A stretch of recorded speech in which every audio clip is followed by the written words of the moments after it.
दादी माँ की कहानियाँ। बहुत समय पहले की बात है। एक ऊंचे पहाड़ की तलहटी में एक बहुत बड़ा और खुशहाल फार्म हाउस था। उस फार्म में सैकड़ों सफ़ेद, मखमली और कोमल भेड़ें रहती थीं। वहाँ की घास इतनी हरी थी कि भेड़ें सारा दिन मज़े से चरती रहती थीं। लेकिन उन भेड़ों के साथ एक समस्या थी। वे बहुत ही सीधी और भोली थीं। उनके पास अपना दिमाग लगाने की आदत नहीं थी। वे बस एक दूसरे का अनुसरण करती थीं। अगर एक भेड़ किसी गड्ढे में गिर जाए तो बाकी सब भी बिना सोचे समझे उसके पीछे कूद जाती थीं। वे किसान के इशारों पर नाचतीं, किसान के छोटे बेटे पिंटू की बांसुरी पर झूमतीं और फार्म के रखवाले कुत्ते शेरों की एक आवाज़ पर कतार में खड़ी हो जाती थीं। उनके लिए दुनिया बहुत सरल थी। जो आगे चले वही नेता है। उसी पहाड़ की एक अंधेरी गुफा में एक बूढ़ा लेकिन बेहद शातिर भेड़िया धूर्त सिंह रहता था। उसकी आंखें पीली और चमकदार थीं और उसके दांत आरी की तरह नुकीले थे। वह कई दिनों से भूखा था क्योंकि जंगल के बाकी जानवर अब उसकी चालों को समझने लगे थे। वह अक्सर फार्म की बाड़ के पास छिपकर बैठता और भेड़ों को निहारता। वह मन ही मन बुदबुदाता। ओह! कितनी रसीली और नरम भेड़ें हैं। काश! मैं इनमें से एक को दबोच पाता।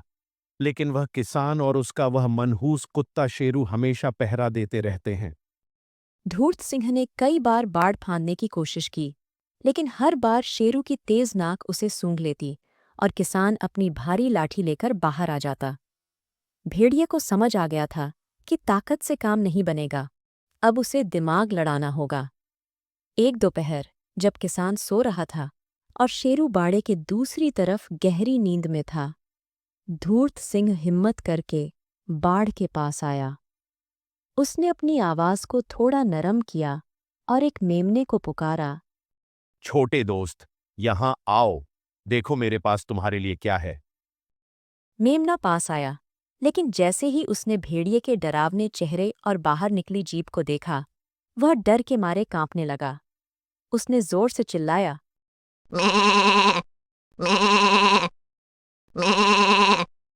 उसकी आवाज सुनते ही पूरा झुंड शोर मचाने लगा। किसान की आंख खुल गई। उसने चिल्लाकर कहा।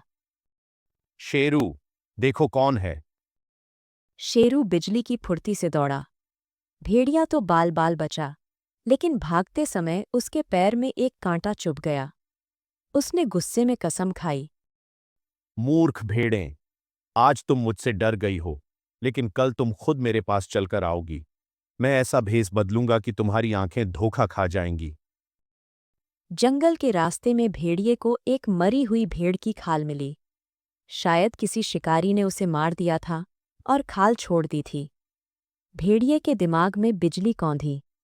उसने सोचा, अगर मैं ये खाल पहन लूं, तो मैं बिल्कुल उनकी तरह लगूंगा। फिर मुझे शिकार के पीछे भागना नहीं पड़ेगा, शिकार खुद मेरे पीछे आएगा। उसने उस खाल को साफ किया, उसे धूप में सुखाया और फिर उसे अपने शरीर पर लपेट लिया।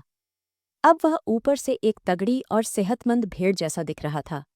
वह धीरे धीरे चलकर नदी के किनारे गया और पानी में अपना अक्स देखा। वह खुद भी हैरान रह गया। पानी में एक खूंखार भेड़िया नहीं, बल्कि एक शांत भेड़ खड़ी थी। अगली शाम, जब आसमान में लालिमा छाई थी और ठंडी हवा चल रही थी, धूर्त सिंह चुपके से झुंड में शामिल हो गया। वह धीरे धीरे घास चढ़ने का नाटक करने लगा। आसपास की भेड़ों ने उसे देखा, पर उन्हें लगा कि शायद ये कोई नई भेड़ है जो पास के दूसरे फार्म से आई होगी। धूर्त सिंह ने देखा कि किसान बाड़े का दरवाज़ा बंद करना भूल गया है। यही सही मौका था। उसने सबसे आगे खड़ी एक भेड़ के कान में फुसफुसाया। सुनो सहेली, क्या तुम्हें पता है? जंगल के उस पार एक जादुई मैदान है। वहाँ घास शहद जैसी मीठी है और पानी शरबत जैसा ठंडा। क्या तुम मेरे साथ चलोगी? हम किसान के आने से पहले लौट आएंगे। वह भोली भेड़ लालच में आ गई। उसने अपनी सहेलियों को इशारा किया। देखते ही देखते 10-12 भेड़ों का एक छोटा समूह धूर्त सिंह के पीछे हो लिया। शेरू कुत्ता उस समय बाड़े के पिछले हिस्से में खाना खाने में व्यस्त था, इसलिए उसे कुछ पता नहीं चला। भेड़िया उन्हें फार्म से बहुत दूर ले गया। जैसे जैसे वे जंगल के घने हिस्से में पहुंच रहे थे, रास्ता पथरीला और अंधेरा होता जा रहा था। एक भेड़ ने घबराकर पूछा, बड़े भाई, हम कहाँ जा रहे हैं? यहाँ तो घास भी नहीं है और मुझे डर लग रहा है। भेड़िया रुक गया।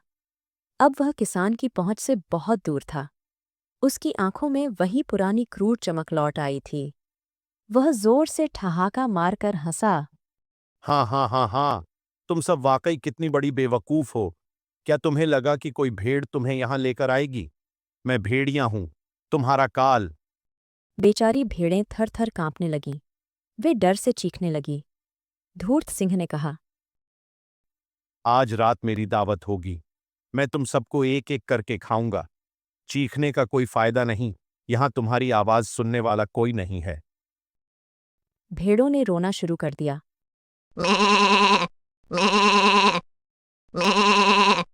हमें छोड़ दो, हमें घर जाने दो।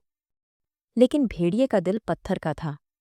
उसने तय किया कि वह सबसे पहले सबसे मोटी भेड़ को मारेगा।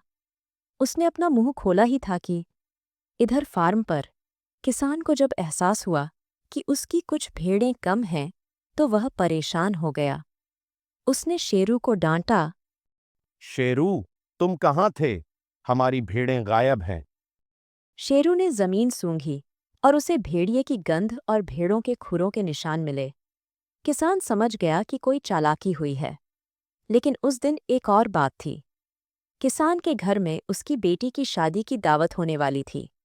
उसे वैसे भी एक बड़ी भेड़ की जरूरत थी। उसने अपनी कुल्हाड़ी उठाई और टॉर्च लेकर शेरू के साथ जंगल की ओर निकल पड़ा।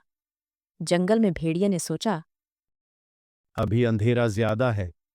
अगर मैं इन सबको अभी मार दूं, तो बाकी जानवर गंध सूंघ कर आ जाएंगे। बेहतर है कि मैं सुबह होने तक इंतजार करूं। भेड़िया एक चट्टान के पास बैठ गया। वह इतना बड़ा था कि उस खाल के अंदर एक विशाल भेड़ जैसा लग रहा था। तभी झाड़ियों में हलचल हुई। किसान और शेरू वहां पहुंच चुके थे। किसान ने अपनी टॉर्च की रोशनी डाली। उसे घेरे में बैठी भेड़ें दिखाई दीं। उसकी नज़र उस विशाल भेड़िए पर पड़ी जो सबसे कोने में चुपचाप बैठी थी। किसान ने मन ही मन सोचा, अरे वाह, ये भेड़ तो सबसे तगड़ी और मोटी है। आज की दावत के लिए यही सबसे सही रहेगी। इसे ले जाने में मेहनत भी कम लगेगी क्योंकि यह तो हिल भी नहीं रही। किसान दबे पांव पीछे से आया।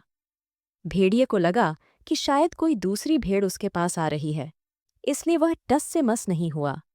उसे अपनी चालाकी पर इतना भरोसा था कि उसने मुड़कर देखना भी जरूरी नहीं समझा। किसान ने अपनी भारी मजबूत रस्सी निकाली और एक उस मोटी भेड़ को एक पेड़ से बांध दिया। भेड़िया हड़बड़ा उठा, लेकिन रस्सी इतनी कसी हुई थी कि वह हिल भी नहीं पाया। जैसे ही उसने झटपटाने की कोशिश की, उसके ऊपर से भेड़ की पुरानी खाल खिसक गई और असली भेड़िया बाहर निकल आया। किसान यह देखकर दंग रह गया। ओ मेरे भगवान, यह तो वही धूर्त भेड़िया है। तो यह भेष बदलकर मेरी भेड़ों को चुरा रहा था। शेरू ने भेड़िए के मुंह के पास जाकर जोर से भौंका।